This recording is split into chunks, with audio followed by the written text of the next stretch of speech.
Welcome to another part of this prophecy. Spake Jesus Christ, taken from the contents of St. Matthew's 24:15-51, Holy Bible.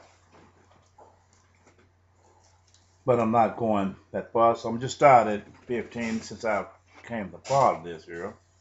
And because I'm going to dwell mostly on the formula that God gave us, Jesus gave us to go look for. This shows you that Jesus was the Son of God. It shows you that he looked into time and he saw the United States of America. This tells you right there he knew everything that America was going to do because he spoke these things while he was yet in the flesh, before he was crucified, before there was any revelations after he went to his Father in heaven. 24, I said 15, the formula.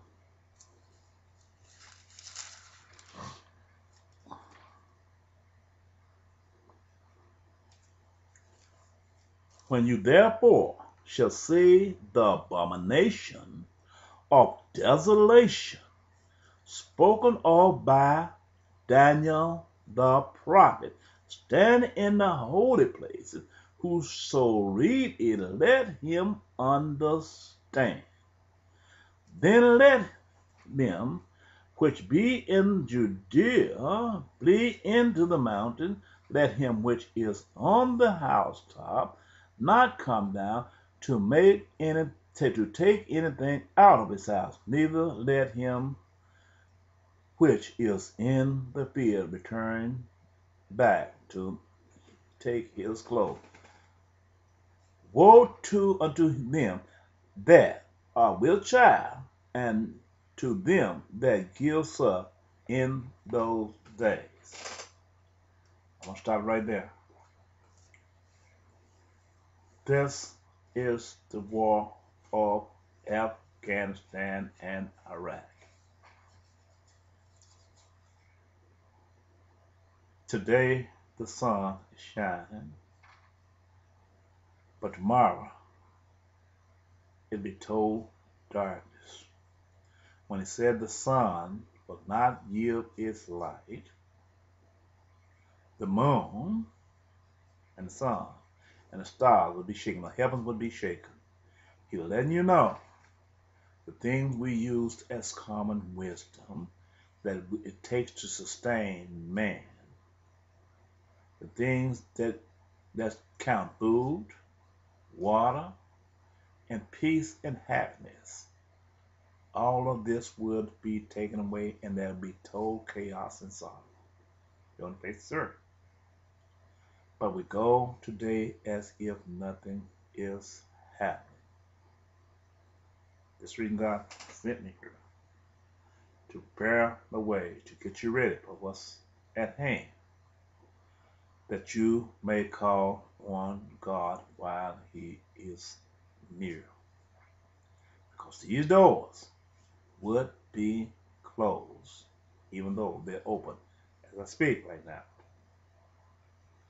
Judgment cannot go forward if man would turn and repent of his ways. God didn't send me here to speak to the world if there was no salvation, as he will not repent what he have prophesied against this earth.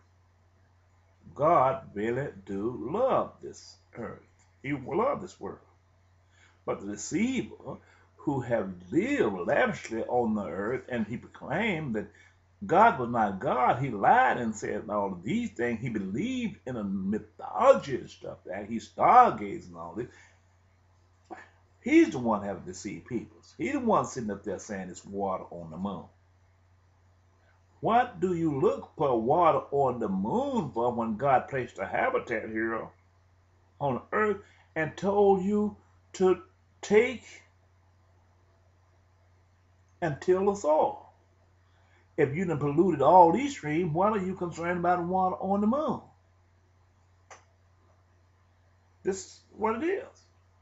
Why worry about something that it's going to take as much energy to go see and search for if this is your intent and you're complaining that there's an energy shortage here. Well, let me just go to the formula. Go to Daniel. I'm going to start this one off at Daniel chapter 2 from the beginning so you know who these people are.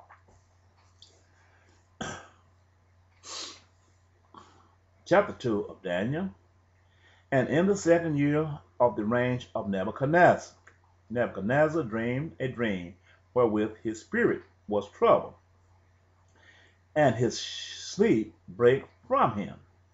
Then the king commanded to call the magicians and the astrologers. He let you know what these people believe in, astrologers and the sorcerers. This was a messenger of us because this is who God's talking about, the United States of America, who was descended out of Nebuchadnezzar, and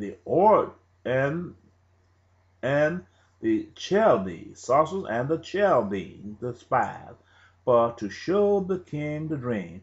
So they came and stood before the king, and the king said unto them, I have dreamed a dream, and my spirit was troubled to know the dream.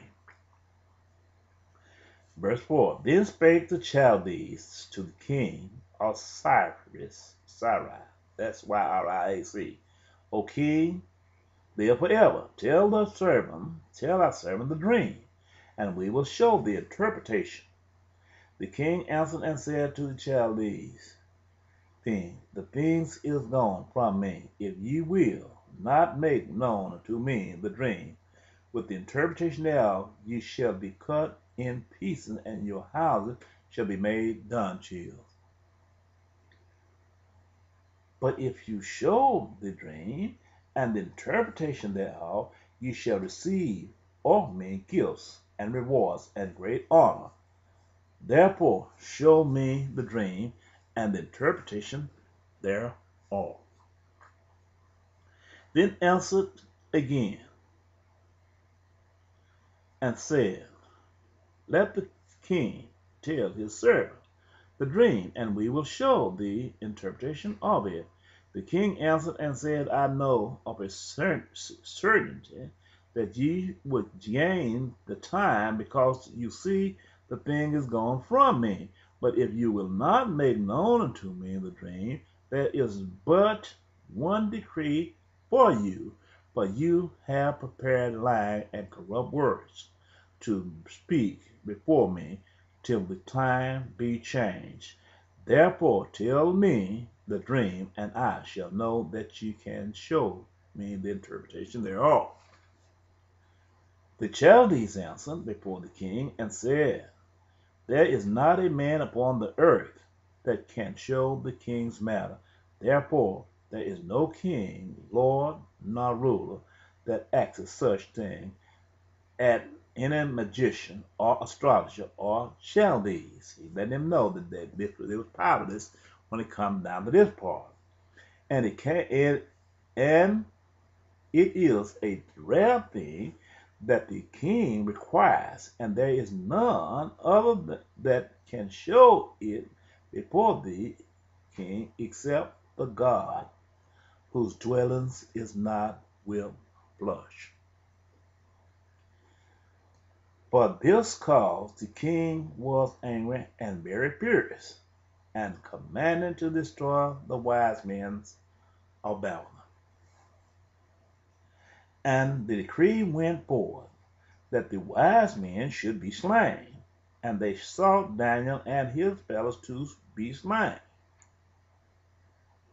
Then Daniel answered with counsel and wisdom to Arioch, Arioch, the captain of the king's guard, which was gone forth to slay the wise men of Babylon. He answered and said to Arioch, the king's captain, Why is the decree so hasty from the king? Then Arioch made the thing known to Daniel. Then Daniel went in and desired of the king that he would give him time, that he would show the king